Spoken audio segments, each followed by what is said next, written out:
Starting us off today is Steve Hodges from Microsoft Research in Cambridge, UK. He has a lot of interesting insights about development of hardware from within a large institution and growing it to scale. So he's going to share some of that with us and talk about long-tail hardware. Thanks, Steve. Thank you very much. Thank you, everyone. I'm very pleased to be back here at TEARDOWN, and particularly pleased, of course, this year to be giving you guys a presentation. So over the next 45 minutes or so, I'm going to share some of my ambitions, essentially, to see a more diverse set of hardware out in the world that's accessible to people. Now, a lot of what I'm going to talk about are ideas I've been thinking about. Much of it was inspired, actually, from last year's TEARDOWN, from presentations I saw there. But I've been thinking about these things for a year or so. And so maybe you'd hope that if I've been thinking about them for a year or so, everything would be worked out. It's not necessarily quite like that. So I really appreciate your feedback. If we have time for some questions at the end, that would be great. But otherwise, I'm here for the next 2 days. Please let me know what you think. Let me know if there were bits that I said that resonate with you and there are things that I said that you disagree with. But first, to put things in a little bit more context, like Josh said, I'm a hardware researcher at Microsoft Research in Cambridge, UK. I thought I'd show you an example of some of the projects I've worked on in the last 10 or 15 years, just to give you the flavor of the kind of thing that I'm thinking about when I think about hardware devices. So there's quite a range of stuff here, from wearable devices to smartphone accessories. Sometimes the things I work on are like a mouse, and so it's a form of sensing. It's had a particular type of sensing in it, a novel type of sensing in it. It's for explicit interaction with the computer system. Sometimes I'm working on embedded sensors where you're kind of more automatically sensing what's happening and using that as a form of interaction. So there's a home controller that I worked on with a colleague in Cambridge. It's sort of like a Nest-like thing that was, before Nest. And I've also worked on prototyping tools and platforms, things like Gadgeteer. I don't know if any of you have come across Gadgeteer, or the Microbit, a tool primarily for teaching kids, getting kids engaged in learning computer science. It's a project that I was involved in. So overarching all these projects, I think my fundamental motivation is to seed a diverse range of hardware projects. And not just come up with the ideas, but seed these as products in the market, because I want to have lasting impact. And that's, if you work in hardware, it's great to come up with a prototype and an idea, but really to have impact, in my mind, you need to have other people using it and benefiting from it, and that means it needs to turn into a product. And as you kind of noticed probably from the previous slide, my approach is twofold. Sometimes I'm working on the devices themselves, and sometimes I'm thinking about building tools or processes or new materials that other people might use to prototype and build new types of device. So I've been, like I say, in the last year or so, I've been thinking about this, the importance of turning your research ideas into products in order to have lasting impact. And along the way, this fundamental question emerged for me. And the question is it getting easier? Like, if you think about the last 5, 10 or 15 years, has it got easier to make an electronic device, or has it got harder? So I thought I'd do a straw poll. So who thinks it's easier now than it was, say, 10 years ago to make an electronic device? Okay, great. Thank you. And is there anyone who's brave enough to say they think it's harder than it was 10 years ago to make an electronic device? Okay, so there's a couple of you, a couple of us. And so hang on, this is at odds with itself. I put my hand up twice, right? So what does that mean? Well, I was trying to unpick this because I do get the sense it's harder than ever, right? I've seen device manufacturers who manufacture in huge volumes, not just Microsoft, but I've worked with other companies, and I see the pain and difficulty of doing that. And I understand that, you need a lot of resources to make that work. And yet, like a lot of you, I also see how much easier it's got over the last 10 or 15 years. I like to think that some of the work that I've done has helped make it easier. So I was really confused for a while. And this is where I've come to land at the moment. I think that designing and prototyping an electronic device is undoubtedly easier than it ever was before. We have these amazing design tools now, which are easy to download, they might be free, they're easy to install, they're really easy to use. I was at a conference last month, and there was a paper presented, it's called AutoFritz. And these guys went online, and they got a whole load of open source electronic designs, and they sort of mined them. They used some machine learning to try and look for the commonalities between all these designs. And then they built a plugin for fritzing, the prototyping tool, such that when you start designing, you might place down a chip in fritzing, and you kind of get autocomplete, right? So it says other people who use this chip also use these other components, and you say, oh, yeah, I'll have one of those, and then they show you how it should be wired up. So it's just so much easier. You know, you can make your PCBs much more cheaply and easily, like thanks to companies like Oshpark. You can get them assembled easily. There are online communities and forums. You can learn about this easily. You can ask people questions at any level of expertise, and you'll get good answers. The components are much more sophisticated. I sometimes think, you know, you've been using an IC for a while, and then only, you know, quite successfully, and then after several months, you realize you didn't wire it up correctly. Right? It's amazing how robust these components are. So designing and prototyping is easier, right? I think there's no two ways about that. But I feel that productization, that step going from your prototype to a product, is as hard as ever.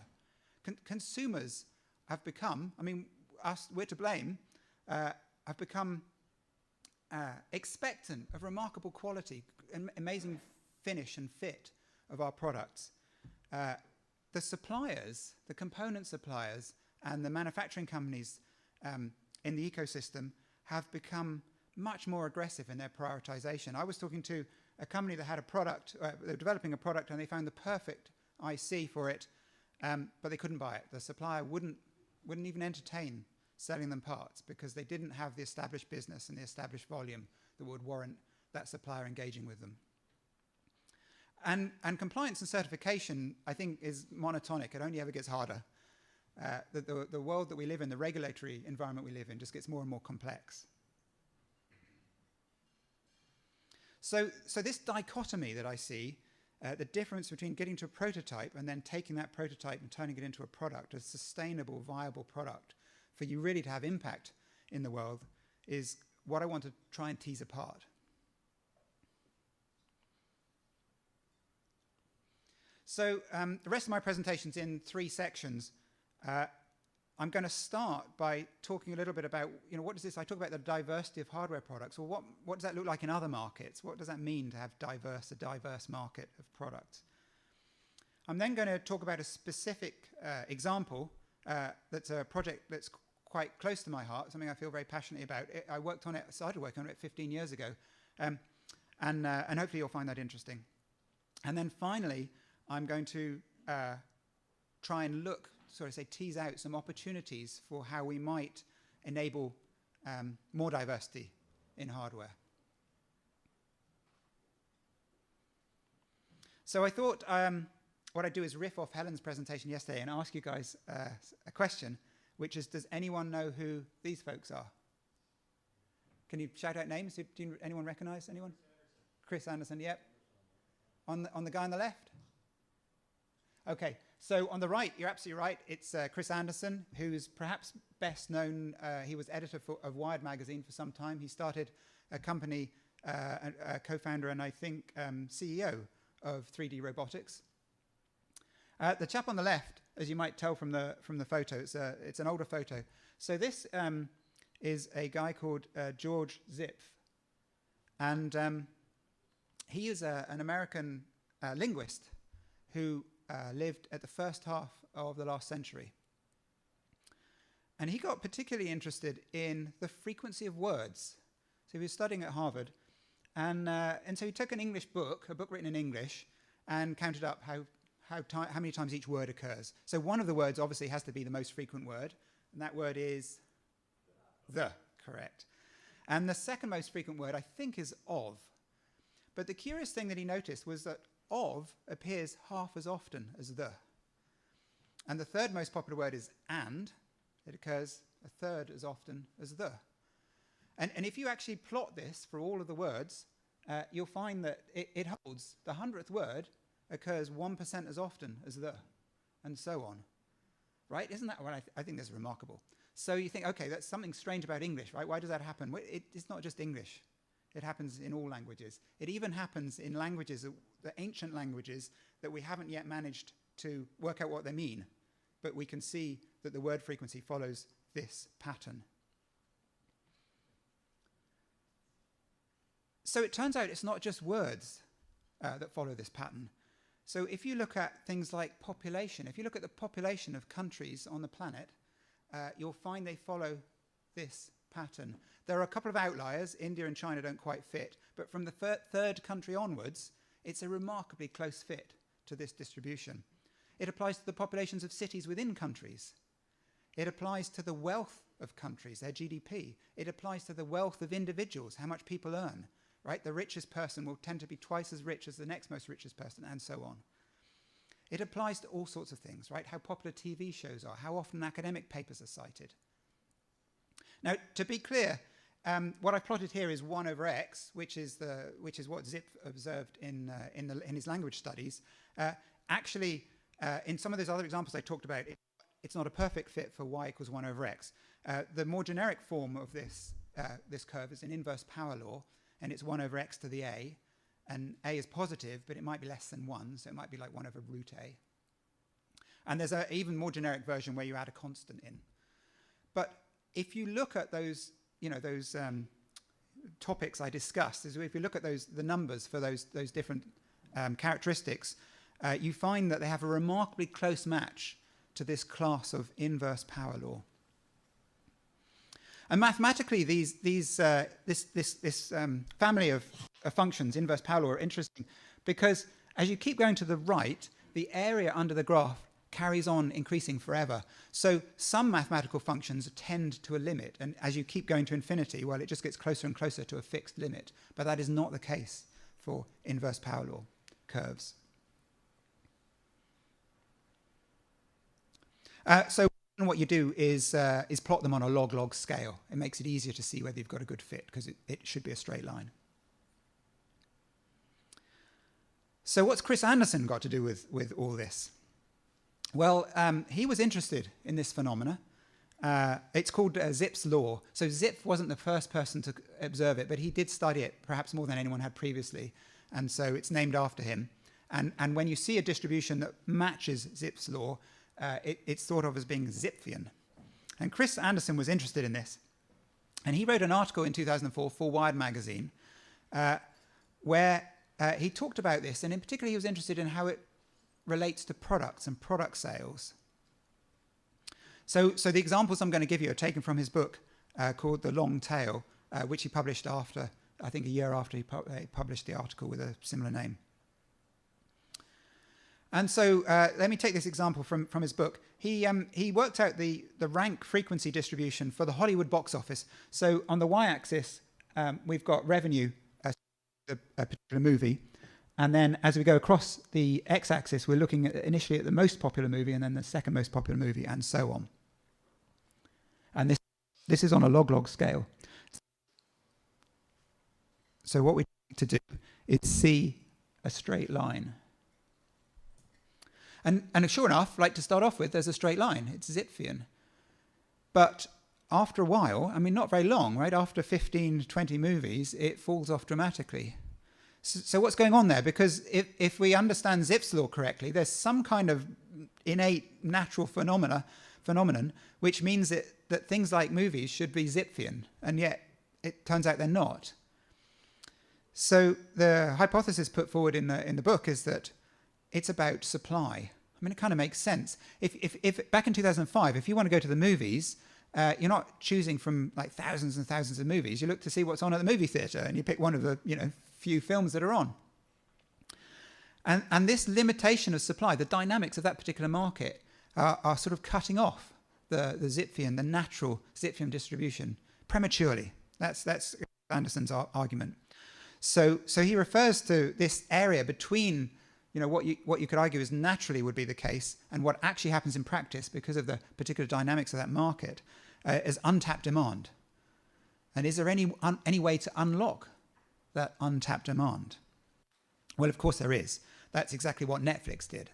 So Netflix used the latest technologies, internet technologies. They used streaming, video streaming. They used online payments. They used search tools and recommender systems to unlock a long tail of movies. So today, when you want to watch a movie, there's much greater choice. You can find things that suggested to you that you probably like. And although statistically most of us like Avengers movies quite a lot, but for most of us there's another type of movie we prefer more. It's just not, we don't have the same taste as everyone else.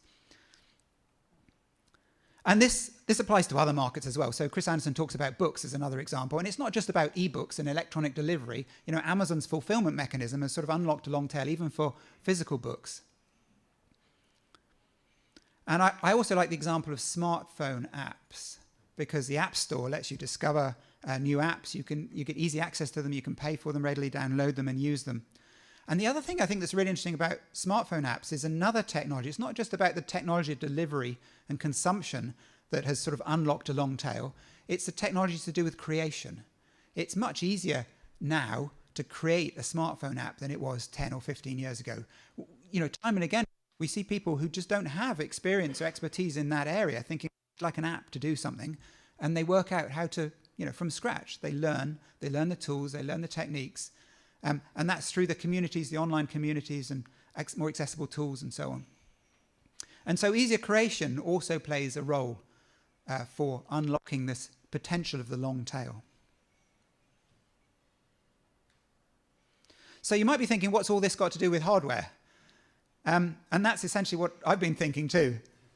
I get the sense that despite the technological advances, right, most of you put your hands up, it hasn't yet, we haven't really unlocked the long tail of hardware. So to illustrate that, I'm going to give you an example. The product is called Sensecam. I've got one here actually, which I'm happy to pass around. So this is a remarkably simple device. It's kind of embarrassingly simple. It's a wearable camera. It's a little bit clunky, so forgive that, but we built it like 15 years ago. It's got a wide-angle lens. It's got a battery, obviously flash memory, a range of sensors in there. So all the time it's logging sensor data like light level and temperature and motion. And it's also occasionally taking photos, so that the sensor data can trigger photo capture. But also, you'd normally run it with a timer on, and every 10 seconds or every 30 seconds, it'll take one still image. It's super easy to use. You just have to switch it on and put it on. And anything that you can see, it can probably see. It's got a really wide-angle lens, so it's the images are quite distorted. It's got this fisheye lens. And it's working continuously in the background. So you literally put it on and forget that it's there. And the people you're interacting with typically forget that it's there. You know, you bump into someone, they might say, "What's that?" But after a few minutes, everything, you know, life carries on totally as normal. And what you end up with, essentially, I think, is a new type of media, because you've got still images, of course, but they're not like photos that you'd take with your regular camera. They are incredibly poor quality, right? There are very few pixels, and that prototype's a VGA, right? So I've got incredibly few pixels, and the pixels are huge because they're spread over such a wide area, and they're not actually square because of the distortion. And most of the time, well, a lot of the time, you get motion blur because you were taking a photo that's moving. And you're not framing a photo, making a nice, and people aren't like, you know, it's very natural, you know, photos through the course of a day. So there's one there on the screen, someone's skiing holiday. But what's interesting about this is you can play them back in quick succession, because each one, you know, they're in chronological order and they're kind of related to each other. So if you flip through them like a flipbook movie, you can consume them pretty quickly. So I think maybe this analogy is a little bit anachronistic now, but I used to think of it like a microwave oven for home movies. You know, you can watch in a few minutes what would normally take hours. So we've got this thing, it's not quite video, and they're not quite still images. And what we discovered, partly by you know, happenstance, was that reviewing this sequence of images actually causes, more often than not, causes true autobiographical recall for the person who recorded those images. So I'm going to get into that in a little bit more detail. What does that mean? So I said it was it's a little bit happenstance. So we happen to have in the lab, as I remember, a consultant from the local hospital. I work in Cambridge, and we have a hospital called Addenbrooke's Hospital. It's quite a large hospital in the UK, and it's not very far from our lab. And there was a consultant was visiting, and I believe he was interested in something like OneNote, some new Microsoft product. He thought it might help him in his clinic, run his clinic, take notes. And but he heard about this camera, that prototype that we had. And he said, oh, I'd like to learn a bit more about that. And when he saw the device, he said, you know what, I want to try it with one of my patients. So this guy ran what I think at the time was the only memory clinic in the UK. And so patients from around the country would be referred to his clinic, patients with memory conditions. And it's really interesting. I got to learn a lot about memory. What they would do at the clinic is they would assess patients. Patients would come in, and at the end of a day of tests and whatever, they'd be able to tell the patient that here's what's wrong. Right? Here's the type of memory impairment you've got. Here's the kind of things you'll find difficult and the kinds of things you're probably okay at. And the patient would kind of say, right, I knew that. So what do I do about it?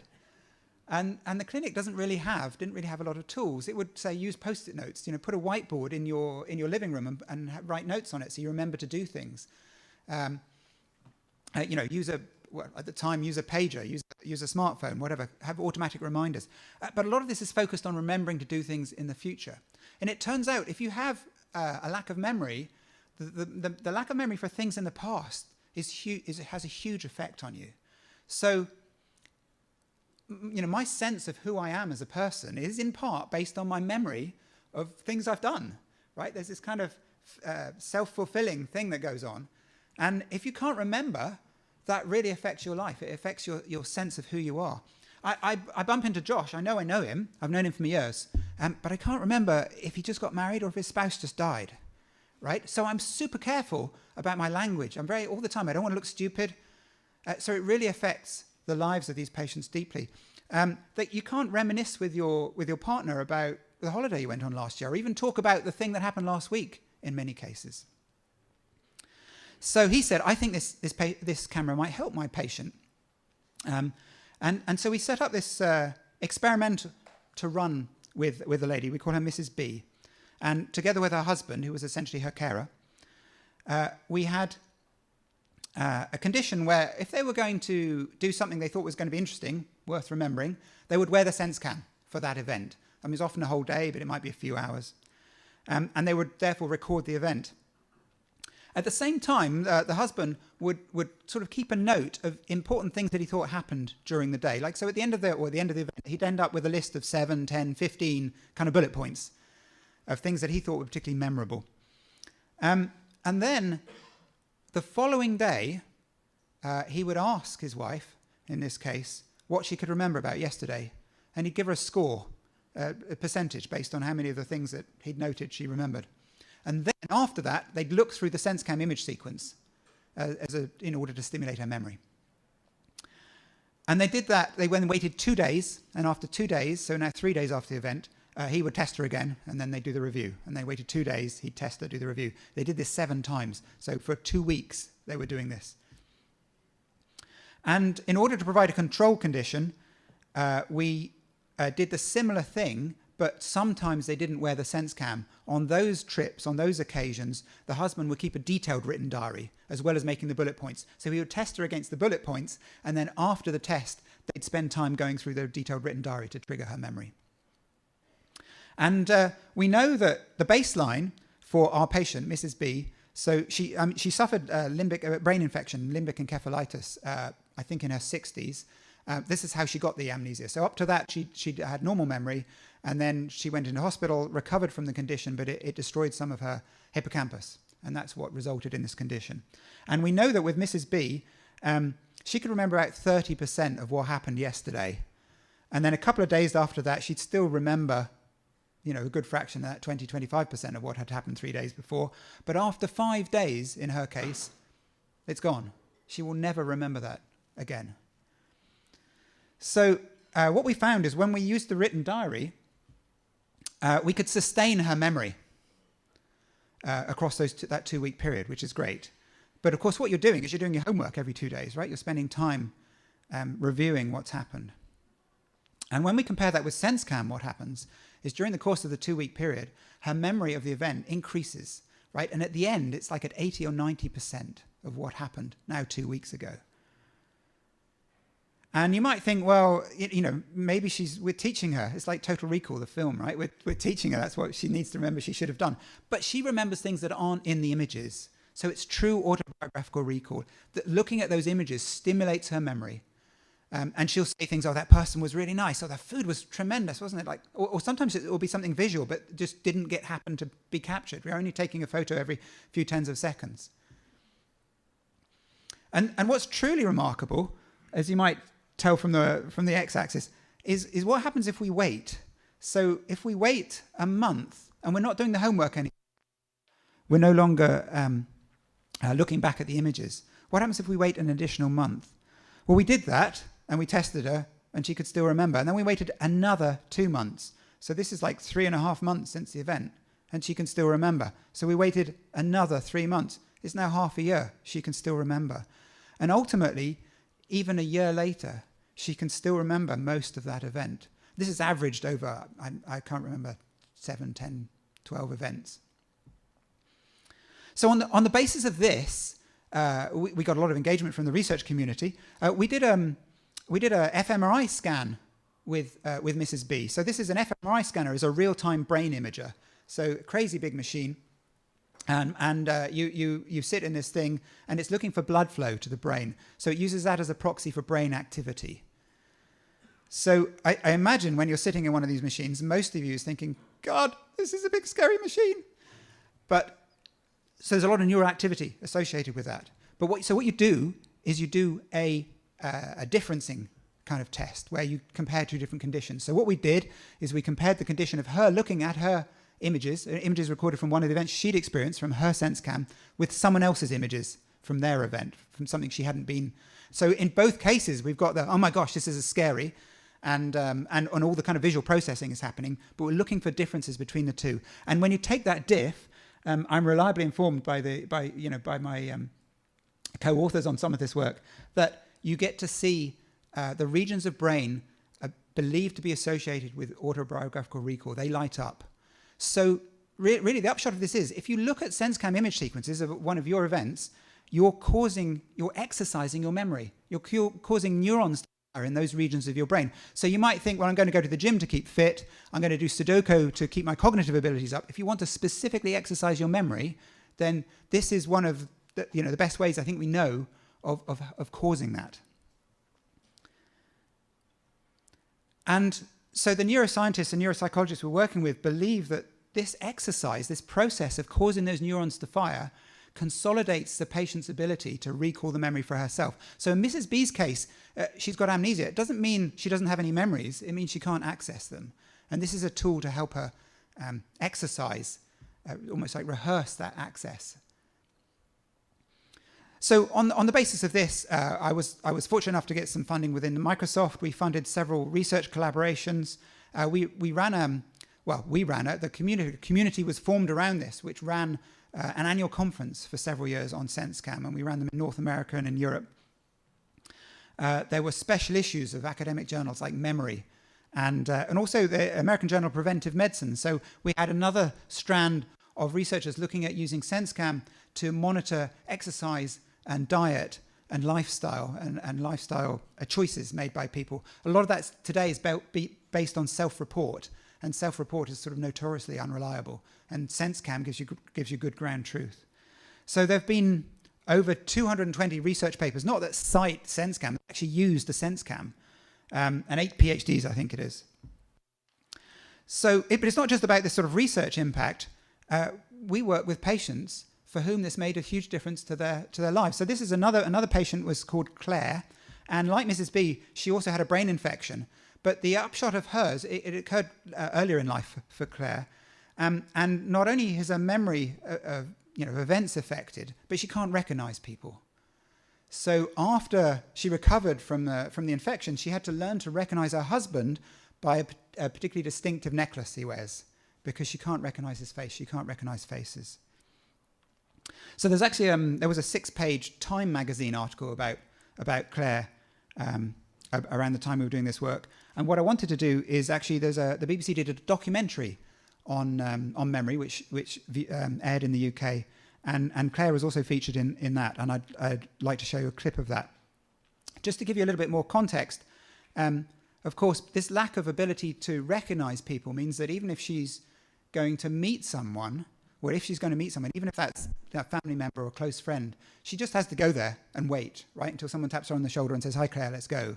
It's not like the rest of us where, as we're arriving, we're looking to see if they're already there, and then when we get there, we're kind of looking around to see them approaching. So let me just play this. It's just a couple of minutes.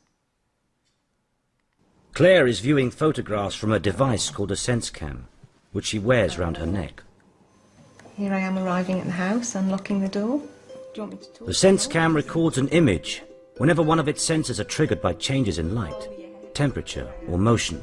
Getting some water ready for the flowers. Today, Claire is watching Sensecam images from when her in-laws moved house 9 months ago. What am I doing? Going off somewhere? The theory is, because Sensecam takes pictures in an automated fragmentary way, and because the records are visual, and from the user's perspective, the images mirror and trigger our own personal memories in a way that ordinary photographs cannot.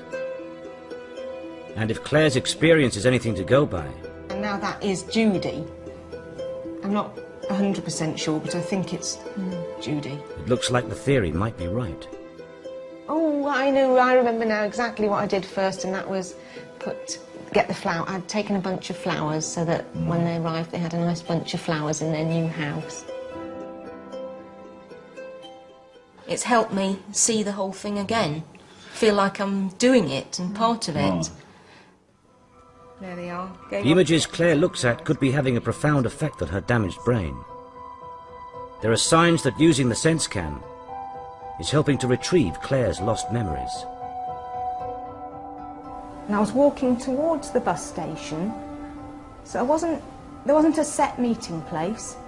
I didn't know what Faye was wearing or anything. And I recognised her. It took my whole breath away. There she was. I knew it was her, and it was just the most incredible feeling. My sister. Faye. Oh.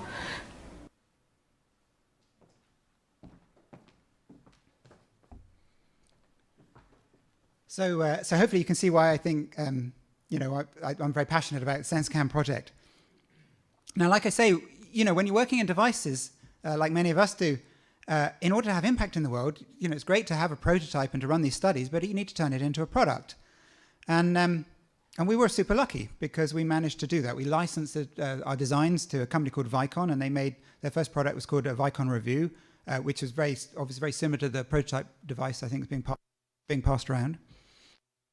And they actually then refined, they wanted to go further, so they actually started a company who created this device called Autographer, a wearable camera device. And in parallel with this, independently, there was a successful Kickstarter for a device called the Narrative Clip. So this looks like a great example of long-tail hardware, right? We've got these devices that might not be for everyone, but they're really important to certain markets, to certain people. And there are these products that, you can go and buy one. Apart from you can't. So none of these products are manufactured anymore, right? The companies behind them are no longer doing that. If you're lucky, you can buy one secondhand. These companies could not make enough money to sustain viable production of these devices. And yet, I get an email about once a month from someone I've never even heard of saying, "Where can I buy a Sensecam?" And it's not just Sensecams, of course. Kickstarter is a great source of other projects, other products that people would like, clearly they would like, they pay for them, right? They pay up front, but which aren't successfully delivered, which don't then form a viable ongoing business. So I picked a couple of examples that I'm familiar with. There's the Central Standard Timing created the world's thinnest watch, a sort of e-ink thin battery product, but were unable. It was one of the first Kickstarters, as I recall, it was one of the first over $1 million. But they were unable to manufacture successfully and deliver to most of their backers. There's another product which was a UK-based company, created this. It's for SLR enthusiasts, and it's a way of triggering photo capture on an SLR camera, automated, so you can take cool photos of things that are happening. Take a photo very quickly after the event happened.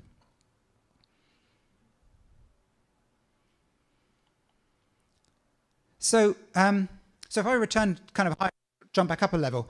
So we looked at what product diversity might look like in different markets, right? This long tail, what this long tail that Zipf's law predicts should exist, what that looks like. And we saw that technology sometimes can unlock that. Maybe there are some market forces or market dynamics which are sort of preventing Zipf's law from being a reality, but new technologies can change that. And we looked at an example of some products which I feel would benefit from being able to sit in that long tail. But it seems that, especially in the case of those two products, or in particular for those two or three products, those technologies haven't been enough, right? The long tail was not unlocked. So are there opportunities to change this, right? To make it easier? And to start, I've been thinking about this, I say, for a while, and I thought it might be interesting to look at what established consumer products look like. So I kind of did this little mental, walk through my house, and what kind of consumer electronics do I have in my house? And I picked some of these, and I put them up on the slide. And I've ones that I'm particularly familiar with. Maybe I've worked with companies in those industries, or in many cases, it's easier to find stats on some of these online. So what I've done, shall I try swapping microphones, do you think? Hang on, let me put this down.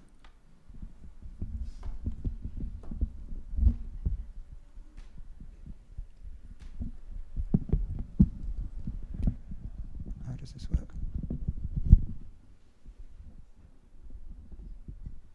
Okay, let's try that. We'll find out if it's me or the mic. So what I've done is I thought it was interesting to look at what kind of sales volume is associated with each of those products.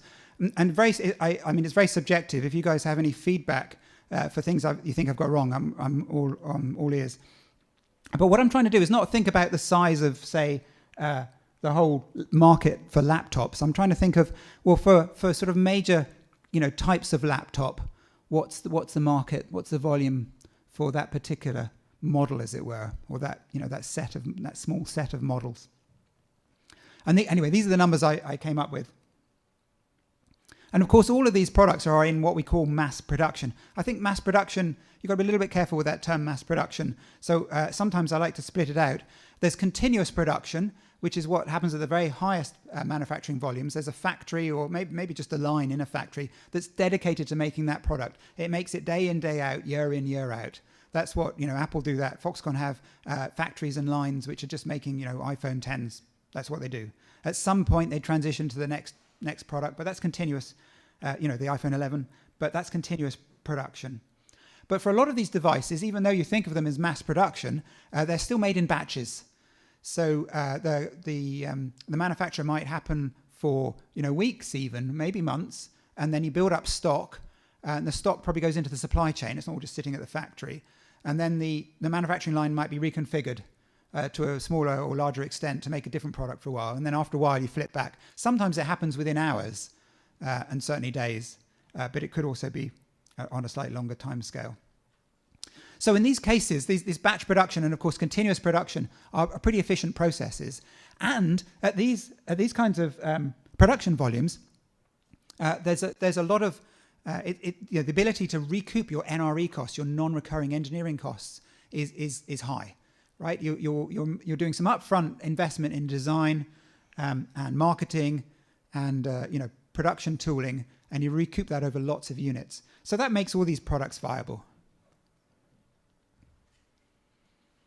But if I put on the products that I talked about, right, the Sensecam products and things like the watch and trigger trap device, now they are at lower production volumes, and obviously at lower production volumes it's less efficient, and your NRE costs are not proportionately less, and these conditions conspired to prove too much for those products. So I think actually that companies do whatever they do to keep out of this region. Some companies avoid it, just, you know, bigger companies with more resources just go above it. They immediately go to production above 10,000 pieces a year. Sometimes that's not possible. If you're a startup, that might not be possible. So you sort of justify it. It's like, well, I'm going to be making a loss when I make some of these products, but I'm going to be first to market. I'm going to start establishing this product category. I'm going to establish my brand. I'm going to get early adopter feedback. I can refine my product more quickly than anyone else. But you're predicated, like especially if you're venture capital funded, on growing out of this market, out of this uncomfortable zone as quickly as possible and moving to larger manufacturing. And remaining in that lower volume is just not possible in many cases, and that's what we saw with Sensecam. But hang on a minute, let me return to this slide. You might be thinking I missed some things, and I agree with you. So in the last few years, I think we've seen a craft production sort of come back in, right? I mean, this is the oldest form of production, really, where someone's manually making things. It's what we use when we make prototypes. You can just do it over again, and you've got some products. And for certain, maybe quirky, maybe that's maybe a bit of a disservice, but for the kind of thing you might buy on Etsy, this can be viable, right? A viable production approach. And for certain enthusiast and developer, you know, products and communities, and this community and what CrowdSupply are doing are perhaps the leading example of this. It is possible to make that small batch production viable. And I actually think there's a lot to learn from this community. There's a lot that this community can give that might transfer to other domains in terms of unlocking this long tail of hardware. So in particular, I think of, I'm currently thinking of three things.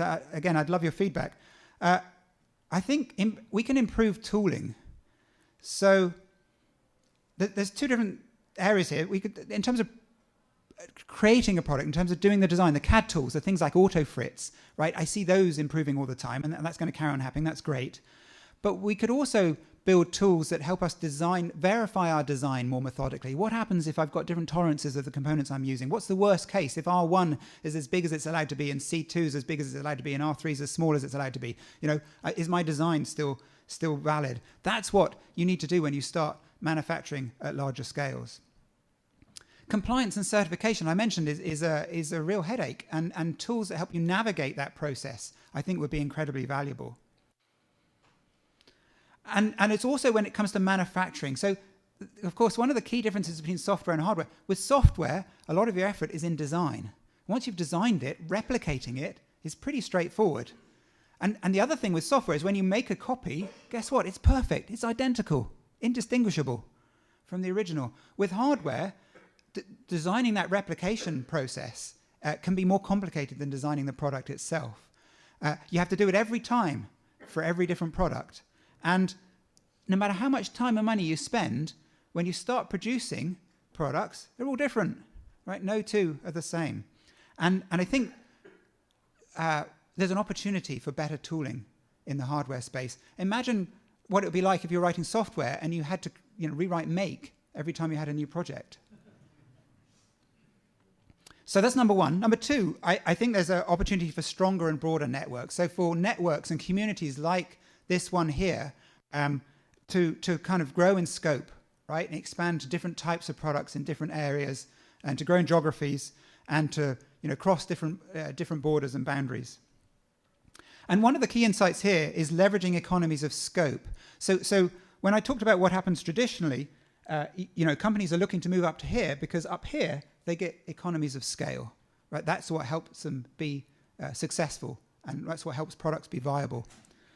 But there's this term called economies of scope, which in some ways is the same thing, if you ask me. But when you look at the definition, the idea with economies of scope is rather than scaling through doing the same thing again and again, you scale across different but related products or slightly different but related activities. Now, I think Shenzhen is a great example of economies of scope because there's geographical scope, because everything is there, right? The components are there and all the manufacturing processes are there, and there are people who can do design, right? It's more efficient to manufacture things, to design and manufacture things in Shenzhen than it is electronic things, probably than it is anywhere else in the world. And that's to do with economies of scope. And then finally, I think we need better awareness and education. So this stuff isn't written down in many places. There are a few books that I've come across, but not many. No one ever taught me this when I was an undergraduate. I don't think we teach our current undergraduates this kind of stuff. And a lot of that knowledge is built up. It's just in people's brains, right? The people who've been working in the industry, in a particular industry, for like 10, 20, 30 years. So just to finish, my ambition is, if we can do some of these things, I believe we'll be in a spot where individuals and small teams can more easily, turn their novel ideas into real products that have impact. That groups and communities can build devices specifically targeted at their needs. Researchers will be able to build experimental devices at bigger scales, right, in order to get new insights. And ultimately, I hope that this will benefit us all, right? As consumers, we'll have more choice. I think it will drive more innovation in the industry. And I guess my final ambition or hope is that one day, when people email me, I'll be able to tell them where they can buy a Sensecam. Thank you.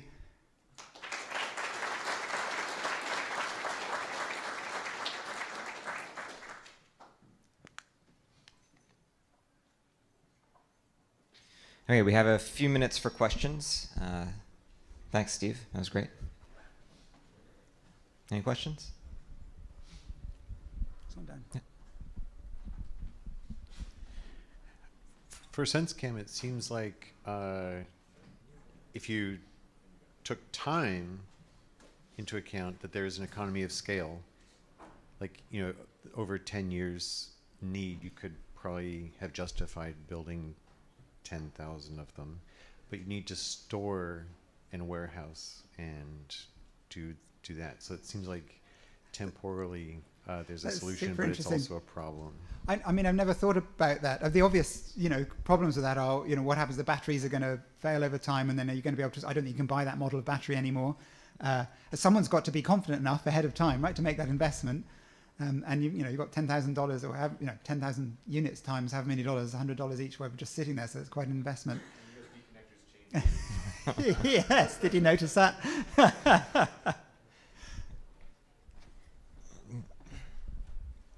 So have you ever considered writing the book that you wish you'd read when you first started out? I have, yes, considered it. I think I need some help.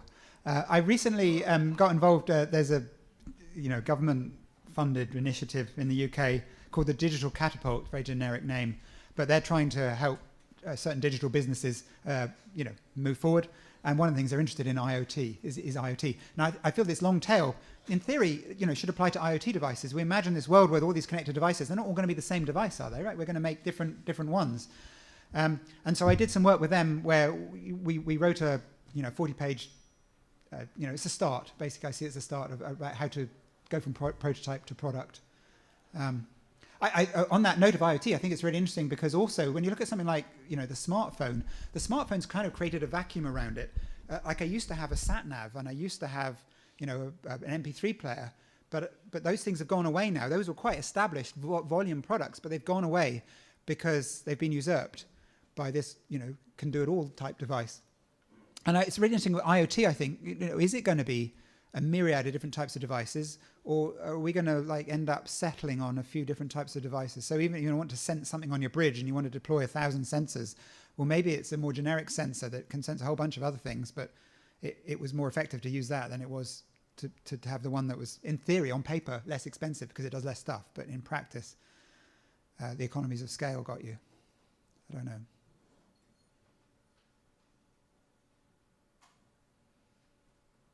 Okay, let's give Steve another round of applause. Thanks. Thank you.